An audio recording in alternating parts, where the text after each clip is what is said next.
things. You know, God speaks to us sometimes with the words of other people, whether they realize it or not. They're telling us what God wants us to hear and learn, right?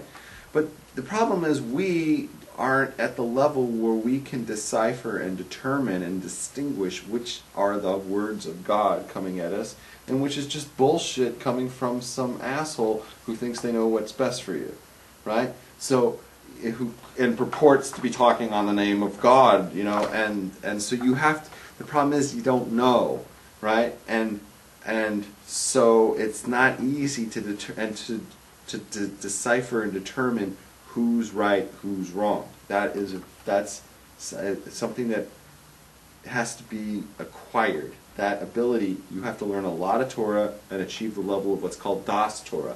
Think inside the Dalet Amos of Torah all the time helps you realize who's right and who's wrong. That's not something that just anybody can click on, click off, and have that ability to determine what God's trying to teach you and pull lessons from things.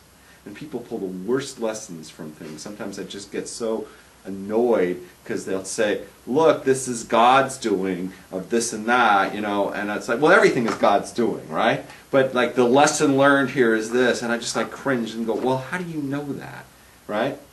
And I've read some of the craziest shit on the internet, for instance, and they say, well, look what God did this weekend because of X, Y, Z. He did this, and like, how do you know that? Like, where do you know that from? And I'm always very suspect of people who, on their own, start making connections between things. Makes me very nervous. Now, if a big godel, you know, a major godel who's accepted as such as myself. Yes, if the moral leader came through and made a pronouncement and said, then we had, you know, said this hurricane came because it was the March of the Gay Parade, you know, then I would tend to listen to it because you have the moral clarity to make that, you know. But with like some just idiot on the internet makes that claim, I just go, what a moron, right? Okay, go ahead.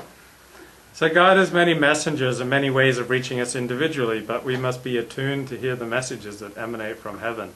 They should never be allowed to fall on deaf or inattentive ears and minds. You never know. Like, God could speak to you, Levi, by, you know, because he knows Rabs isn't getting through. Because Levi has like a filter. When Rabs' voice comes through, it's like, and it's off. And like, I can tell him things. I can bring like a stack of books. I can show him on the inside. And the next week, he's just going to say the same fucking thing again because he doesn't pay attention.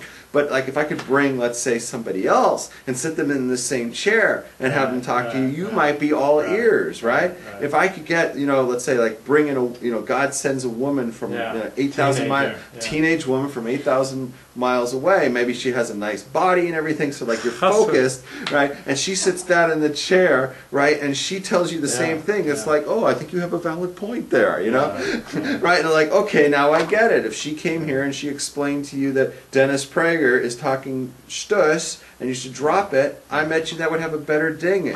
That would resonate a little more. But that's the point, is God has sent you a message in the body of a woman tonight. Yeah, you know, I bet God is implanted many messages in like the bodies of various women around Los Angeles, and I just need to be more open and more creative and just like put more enthusiasm and energy into exploring for those messages. Woo! Okay, next piece. Wow, did you see that play? Wow. That was a highlighter. It was only 4-yard gain, but it was a highlight clip. Okay, go ahead. Rabbi Wein writes, the second lesson inherent in the story of Sodom is that even the most righteous person in the world, our father Abraham, cannot save other people simply with his blessings and entreaties. People, communities, nations have to save themselves. Abraham can guide and teach, serve as an example and role model, influence and lead. But in the last analysis, only Sodom can save Sodom, and only Lot can save Lot. You know, we talked about Lot. I think we did the Lot thing, but on Sodom, right? What was the thing about Sodom? What were they all about? There was a law in Sodom that you're not allowed to take in guests, and they were very, you know, death penalty. It was a death penalty. You're not allowed to take guests in, okay, which is just crazy, right? and Lot seriously risked his life because he took in strangers. Mm-hmm. You know, Abraham came with these angels, Yeah. and they went to him, and he took them in, and he risked his life. Because of that, God rewarded Lot. That when the Jews were coming out, he gave Lot his own land, right? He said, "Go, you have to get out of here, and you have to go have your own land." And when the Jews came out of Mitzrayim, when they came in out of the desert, and they were going to go kill all these different nations, God said, "You're not going to touch Lot's field. You're going to go walk around it. His property. You have to walk around it. You're not allowed to make war with him. You're not allowed to take it over ever, because he did this favor for Abraham. He took in a guest at the risk of his life." The lesson learned is the opposite. He is the opposite of stone. Stone is, you're not allowed to take in guests. Don't take in guests. Right. You know, don't give them food to eat. Right. You know, you see a poor person, don't dare reach into your wallet and give them money. You know, you have people giving Torah over the internet, right? Feeding them Torah. Do you see them handing us money? No, I expect it. I expect it all for free, right? You have to reach into your wallets and you have to give, right? Would you agree with that? Yes. Don't have the quality of the people of Sodom. That's not a good thing to try to emulate, right? A Jew wants to give, right? You know what I'm saying? Even a non-Jew. The good quality, the good attribute is you want to give to people, right? Right? Am I right? And don't practice sodomy with other guys. There's also that, right? So you know that's Stop buggering each other.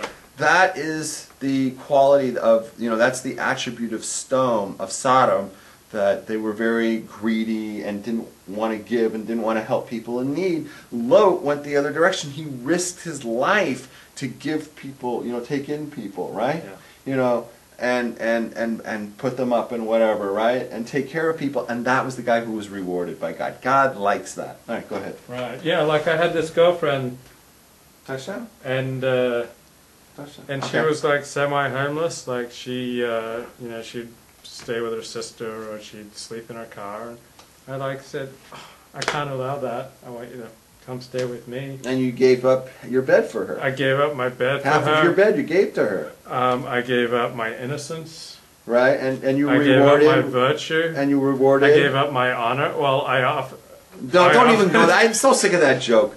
Okay, but you rewarded. She offered her honor. I honored her offer, and All night long you were Honor the same and stupid offer. joke.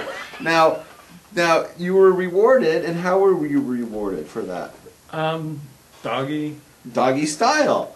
Okay, so you got a nice reward out of that. Yeah. Okay, that's. And I'd feed her, and and she was little too, so it was great. Like, you could bounce her. yeah, she could sit and spin, and Woo! Like a top. yeah, Like exactly. a dreidel. Yeah. It was like a dreidel. And whenever I had work to do, I just I put her on this wheel, and she just run with a little hand. She just run on this wheel, for hours. She'd be like perfectly happy. She was like tiny, because I dated some big women, like 6 foot, 175 pounds. Black women? No, white women. White women, big white women. Big white women. I dated some big white women, and where I used to live was very small, so. Did they carry you into the bedroom? There's no bedroom. It's just one room where I lived. And so you're talking about that old shithole where you used to live? The converted garage. Yes. And so there just wasn't much space. Like, when they'd clomp in, there just wasn't much space left. But when you get those tiny little Asian ones, they fit in just perfectly. Put them on the wheel. They just spin around. They're so happy. The little Asian ones? Yeah. And they say "Oh, lady, I so horny, I love you long time. And I love you long." They're also great that they can totally help you with all your tech support, computer related issues, like looking up your DVD player. Sure, absolutely. It's all made there. I had tech support for the 18 months we were together, and then for a couple of years since. I've always been able to go back and get some more tech support. So I feel like happy ending. I feel like all of us. I pray that each one of you who are watching this tonight can have an Asian ex-girlfriend in your life who can fix your computer, fix your DVD player, take care